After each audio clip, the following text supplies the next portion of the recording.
Hi, my name is Nathan Lewis, Director of Exhibitions and Public Programs at the Montserrat College of Art. Thank you for your interest in the 6th Congressional District High School Art Exhibition and Awards. This guide serves to help you document your work for submission using some simple tricks utilizing just your cell phone or point-and-shoot camera.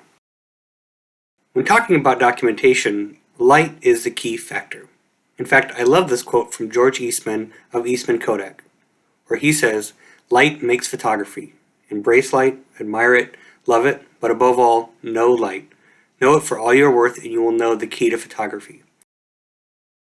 If your work is framed, remove it from the frame or remove the glass. Sometimes this can help keep the work flat. Unless you are submitting a chemically processed or physically altered photograph, do not photograph the photograph. Rather, submit a digital image.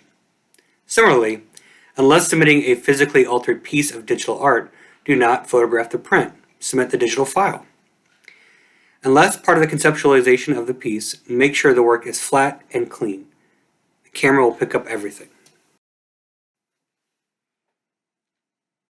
It is best to document in natural light. I would select a room with plenty of window light to do your documentation. You may also do this outside using an easel.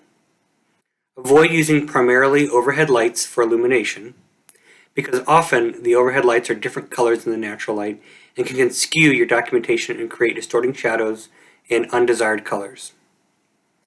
As best as possible, position your work directly opposite the light for the most even coverage.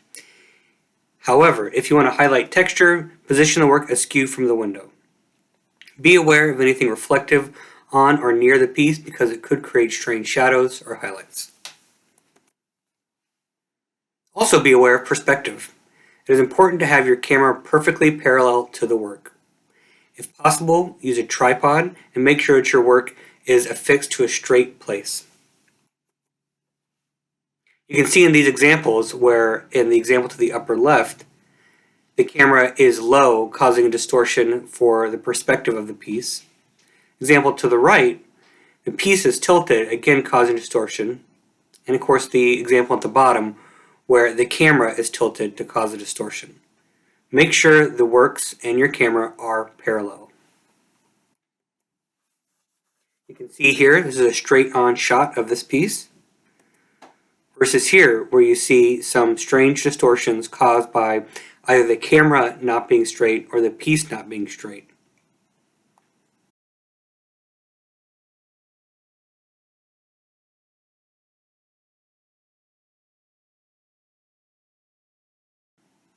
However, if your piece has specific texture or three-dimensional elements, it may be beneficial to document from an angle. Just make sure that it is a decision. In this case, you can see where the artist used that foam. It actually looks better and documents more accurate to the work by photographing askew like this.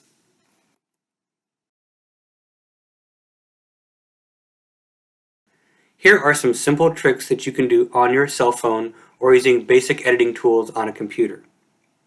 Once photographed, some very simple adjustments will greatly increase the visual impact of your piece. These are exposure, white balance, and crop. Exposure. In general, more light is better than less.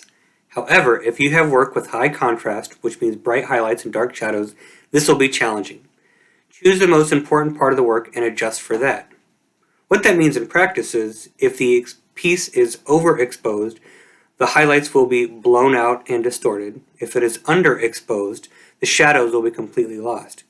You want to make sure that the lighting is even across the entire piece and that there is information in the highlight, shadows, and midtones. Your white balance. Depending on your light source, light will be a different color, which can tint your piece. Most cameras and phones will automatically correct for this, but if you're in an area with multiple light sources, meaning overhead lights, window lights, lights from a TV, you may need to correct it yourself. What you are looking for with the white balance is that your whites remain white and all your colors are true to their form. This is especially important with highly chromatic pieces. You can see in this example, the image on the left is very warm, the image on the right is very cold, and the image in the center looks correct. You can see with this example of what color temperature in relation to white balance looks like. The pencils are the exact same image, just with different white balances applied. In this example, you can see a very colorful piece is drastically changed depending on the color of the white balance. Cropping. Crop the image to the piece.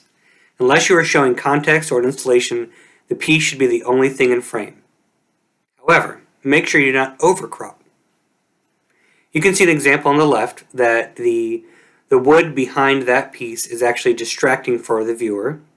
Example on the right is far too cropped in and left some key components out of the piece, where again in the middle it is cropped correctly to the piece.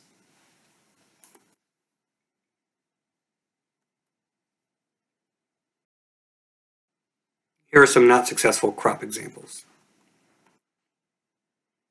Another caveat is, if your piece is small and does not have tactile elements, and you have access to a flatbed scanner, scan the work as opposed to photographing it.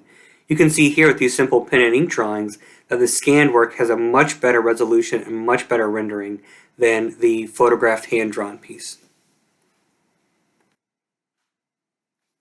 In conclusion, you can see from the image on the left to the image on the right, a few very simple and minor adjustments can make a world of difference in how your piece is perceived. In the image on the left, I think so much about context, uneven lighting, shadows. I'm seeing more about the room than I am about the work.